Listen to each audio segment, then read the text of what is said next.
ní 2016 2017 ẹ ṣàtúntò ẹ wà lára àwọn tó gbé kinní yìí dání. bẹ́ẹ̀ni. tẹsítọ ètò rẹ̀ ní Adámàsìngbà. bẹ́ẹ̀ni. láti ìgbà náà a gbọ́ nǹkan kan mọ́ ọmọ yín sì ti wà ń bẹ̀ báyìí. ọmọ yín tẹ ló wà ń bẹ̀ 31 times. mọ́kànlélọ́gbọ̀n 31 ló lọ ilé ẹjọ́ against Ọbásanjọ́. gbogbo nǹkan tá a gbé lọ́wọ́ lórí restructuring náà ló fi sọ pé Ọbásanjọ́ gbọ́dọ̀ ṣe ó gbọ́dọ̀ ṣe ó wọ́n sì bè lọ́wọ́ rẹ̀ ó ò rí ṣe onígbà tí ìṣepá wọn làwọn àwọn àjọba ṣé ń gba Buhari wà ń bẹ̀ fọdún mẹ́jọ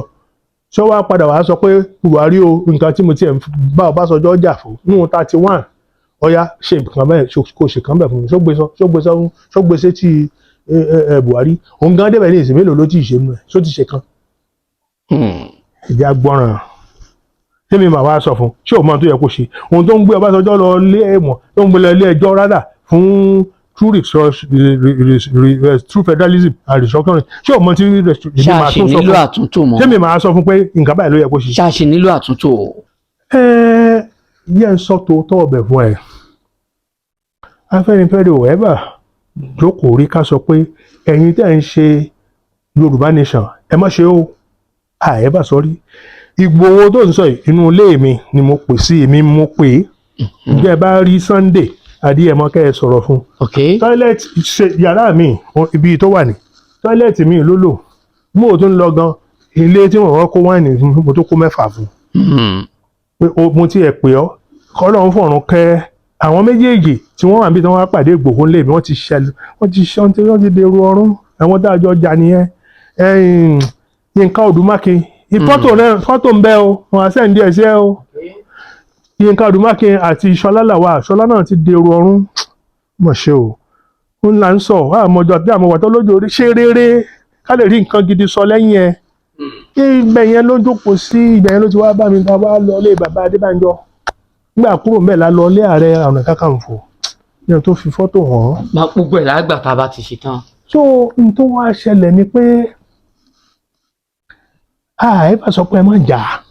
ibùn Akíntóyè gan ṣèbọ́dọ̀ wa ló ti lọ he was our head of political ìgbọ́n kí ọ̀rọ̀ yẹn bẹ́ẹ̀ ṣe ẹ̀tàn náà ń tẹ́ gbogbo Yorùbá àti lọ United Nations àti ìrọ̀ gbogbo ẹ̀ mo tú gbogbo ẹ̀ lórí program kan tí wọ́n pè mí àpérò ọmọ Yorùbá láti Amẹ́ríkà wọ́n lẹ́yìn gan ẹ ṣe gọ̀ báyìí ìwé mímọ́ àwọn mùsùlùmí sọ pé afa látàkìlùn ẹ̀yin ṣe yẹ láì nínú lórí báyìí èèyàn ń pòwá fún yín ẹ̀sìn kówó fún ẹlẹ́bẹ̀ẹ́ ṣe rédíò àwọn Fáyẹmí tó ṣe rédíò Kudirat èlò wọn fi ṣe nínú boot báyìí tí wọ́n transmit àbọ̀n transmit. ta ni gbogbo ta ló ń gbé Yorùbá mọ́ra. ta la mọ̀ ṣùgbọ́n gbogbo wọn tó ń complain báwọn ń sanwó àwọn ọmọ àti gbọ́n. Sẹ́nitọ́ Bánjí Akíntóyè àti Sunday Ìgbòho náà ní lọ tí ń bọ̀ tá a rí. àwa náà sórí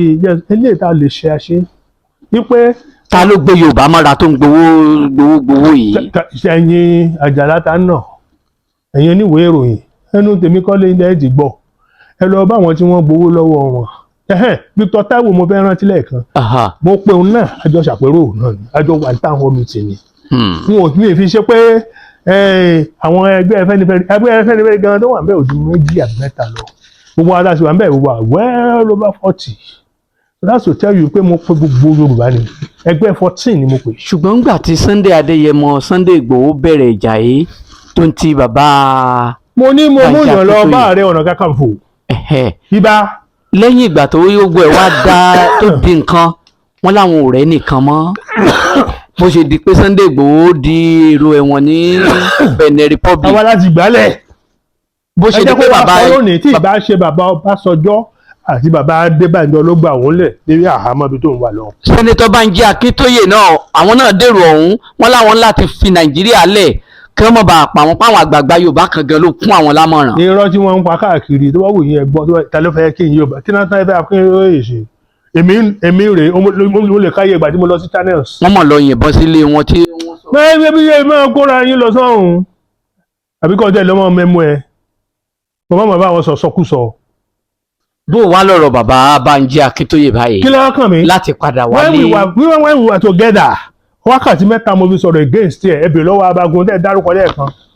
òun rìkọ́ọ̀dì ẹ̀ mi ò tí ẹ̀ mi lè ṣe torí mi mò ń sọ̀rọ̀. kí lè sọ against tí wọ́n ń jọ náà. kì í ṣe pé mo sọ against mo sọ òótọ́ ni gbogbo ohun tó fi bẹ̀rẹ̀ gan ṣe Yorùbá nation ọ̀rọ̀ Káyọ̀dé Fáyẹmí for 2023 ló fi bẹ̀rẹ̀ ṣebí he was our head of political Afenifere bí o sì dé 2016 ṣó bá wájà June 12 ni 2016 ló tó dé gbàdá ṣe 2017 gan ṣó wà ń bẹ̀ ni nígbà bàbá Adébanjo náà ló gbé síta ilé ibi tí ń gbé ní Màgódò ni Afenifere ló sanwó oṣù owó ilé yẹn fọdún 4 tàbí kó jẹ́ jù bẹ́ẹ̀ lọ ní tóun fẹ́ ṣe ó ti ṣe àwọn tó fẹ́ mú ní mugun ti mú wọn mugun ọ̀dà ẹlẹ́ lọ submit lẹ́tà ní United Nations kí ló máa ń pe duplicate ẹ̀dà rẹ̀ dà àbí táyà bá lọ mú lẹ́tà lọ sí gbọ́dọ̀ ẹ̀jẹ̀ ọ́fíìsì kékeré kan ẹ̀ ṣe ọ̀rọ̀ kan máa ń ṣe acknowledge lẹ́bàá yà fọ́tò eléyìí tí wọ́n fún yín lọ́rùn dá ọ́fíìsì márùn-ún ló máa ń ṣe ètò lórí ìtànpè ní indigenous people ọ́fíìsì èwo lẹ tẹ́ bá ní kí n máa sọ báwo mo ṣe máa sọ àwọn tó lóhun tán mo yín lọ ọbẹ̀ wọn àmọ́ ọ́fíìsì àwọn táwọn èmi máa júwèé fún yín bẹ́ẹ̀ wo lèmi ṣe mọ̀ ẹ̀yin tẹ́ ẹ lẹ́ẹ̀ lọ́bẹ̀ ó yẹ kẹ́ ẹ mọ̀ jù mí lọ ọ́fíìsì wo nu márààrún fún lẹ submit ẹ̀ sí ta ló sáìn fún yín ló bá di wo mi wọ̀ ọ́ nígbà wọn dẹ̀ máa bèèrè lọ́wọ́ secondary nǹkan máa da kí n tó rí lọ́jọ́ náà lọ́hùn àwọn kan lamẹ́ríkà bẹ́ẹ̀ Yorùbá Gbòde àbí ìtẹ̀rán tí náà pè mí síbẹ̀ ní ẹ̀ máa pè mí sáwọn ẹ̀yin dẹ̀ gbé lamẹ́ríkà sórí yóò pé ni ẹ lọ pe àwọn tí wọ́n láwọn tí wọ́n submit fún nígbà tí ẹni tó ló bá dé lóní ẹni tó tẹ̀sẹ̀ nípa àwọn tiẹ̀ tí ì lọ láwọn èèyàn jẹ́ kí lè wá fowó ṣe láwọn kó 40 million ẹnìkan tó bá wọn ṣe rédíò kò tí ì fáwọn lábọ̀ èló ni ẹ lọ bè lọ́wọ́ Káyọ̀dé Fáyẹmí ṣùgbọ́n ló ṣe rédíò coordinate èló ló fi ṣe rédíò coordinate nígbà náà so náà máa ń gba orí Yorùbá kí wọ́n á gbórúkọ ọkùnrin Ògúndé babawo Ògúndé Hubert ó ṣe eré yẹn ńgbà yẹn ó ṣorí yẹn Yorùbá ronú tó fi dúró ti Awólọ́wọ̀ against Akíntọ́lá àwọn Akíntọ́lá gan bínú kúrò ní eré yẹn wọ́n gbà mí ẹ̀ ṣùgbọ́n èèyàn lè lọ Ọlọ́run ò lọ kó wá parí ẹ̀ oníyéyéyé Yorùbá ronú tí wọ́n bàbá tún kọ tó bá táyé wá ní tó bá kú yéyéyé Yorùbá ponú àponú.